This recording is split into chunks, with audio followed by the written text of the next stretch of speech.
printed on the backs of magazines. You've thought about it yourself, probably. That question. If you could invite anyone to dinner, whom would you invite?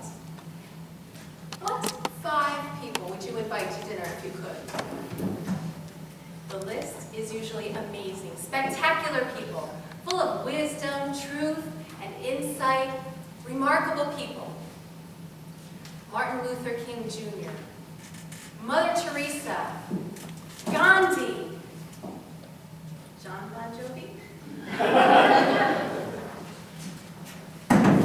Bill Gates. An evening with just one of these people could open up your mind, touch your soul, touch your heart. At least, that would be our goal. Now, what if we ask a very different question? What if this table was occupied by 5 very different people? What if we asked the question, what 5 people do you not want to invite to dinner? Who are the 5 people that you do not want to spend an evening with? If they were the last 5 people on the planet, you would not want to share a meal with them. Now, what if these 5 people are now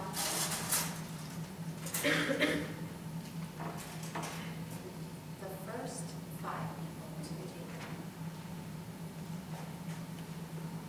Is there a place for me? Your table. A bowl, spoon, a knife, a fork. Is there a place for me at your table? Because white, black, rich, poor, I don't speak your language. I'm old, I'm young, I'm fat, I'm skinny. I'm hungry, thirsty, tired. Am I invited?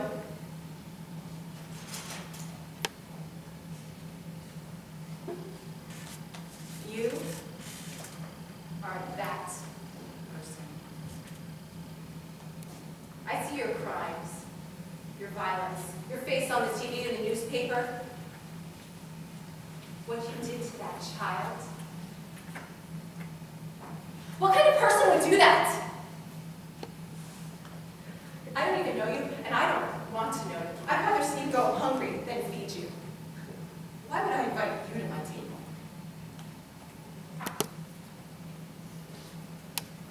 Is there a place at your table? Is there a bowl, spoon, knife, fork?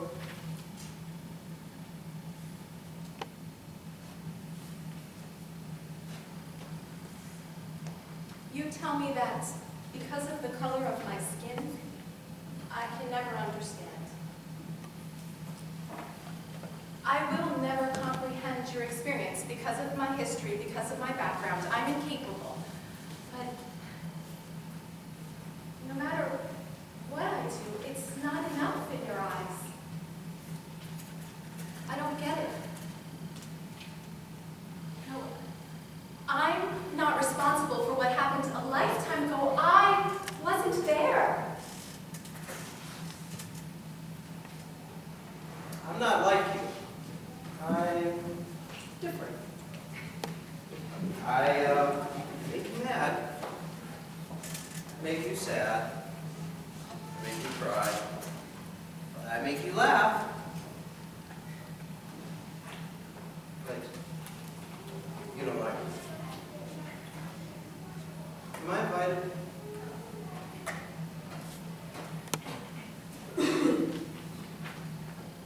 You don't say anything. You don't do anything. You give me nothing. If you came to dinner, there would be no words, no laughter, no tears, nothing. I wouldn't even bring in the food. I'd stay in the kitchen, dicing the vegetables and kneading the bread.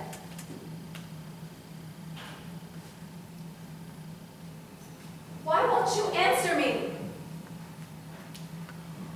Why do you make me feel so I didn't mean to hurt you. You hurt me so much more now by your nothingness. I can't invite you.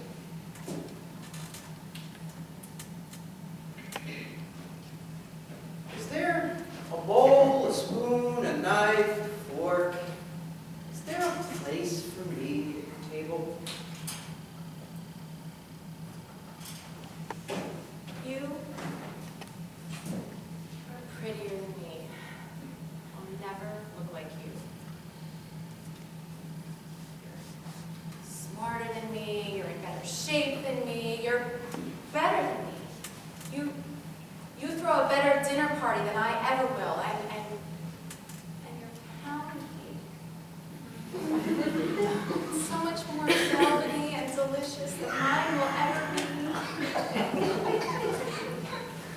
I disappear.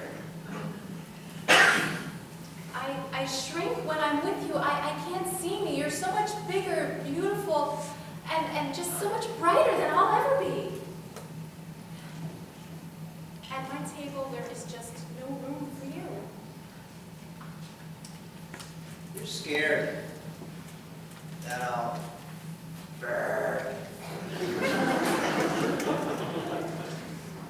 You're scared that I'll say it.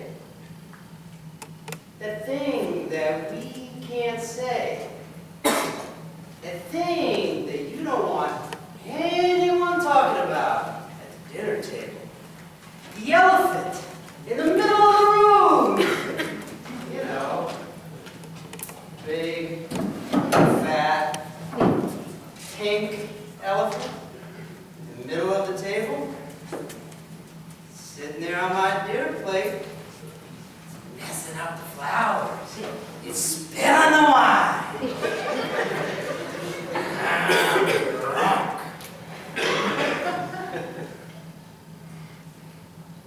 You lied to me. You made promises to me that you broke. Promises of trust and hope and futures in the name of love. You broke. You broke all those promises. You cracked and smashed my dreams like an empty bowl on the tile floor. You broke me. I was broken.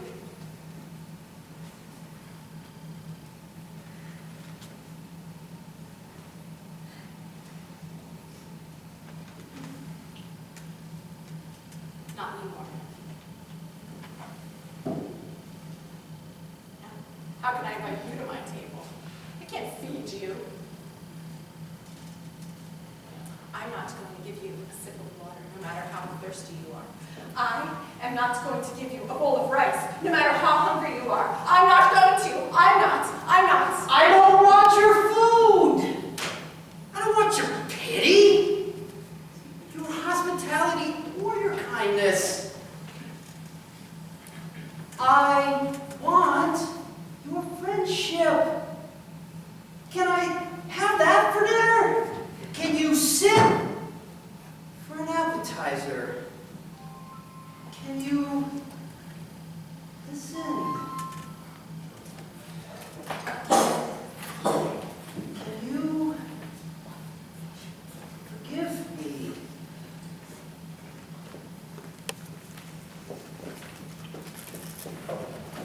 I didn't think so.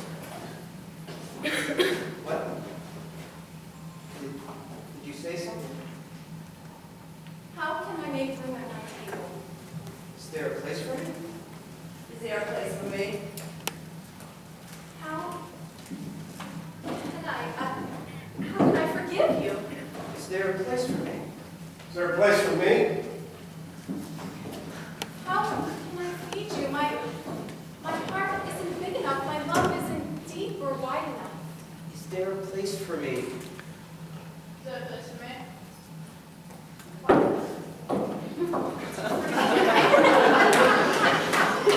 A bowl? To love you. Spoon? To feed you. Fork?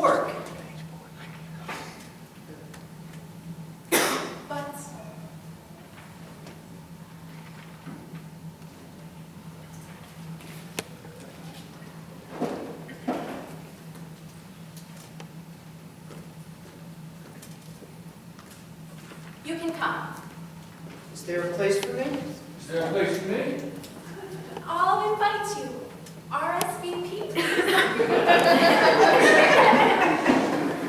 At your table. Oh, gosh. I hope you don't come. A place But if you do come, for me. there is a place.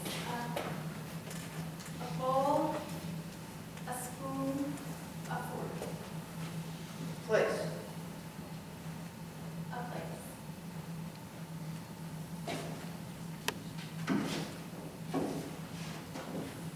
Oh, the days when I drew lines around my face to keep you out, to keep me in, to keep it safe.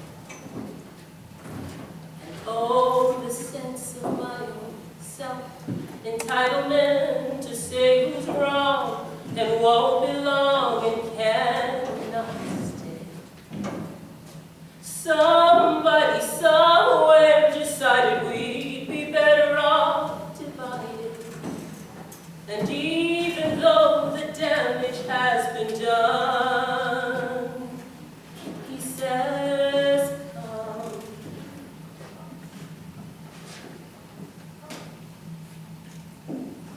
What would happen to our world if we took this radical approach to dinner parties?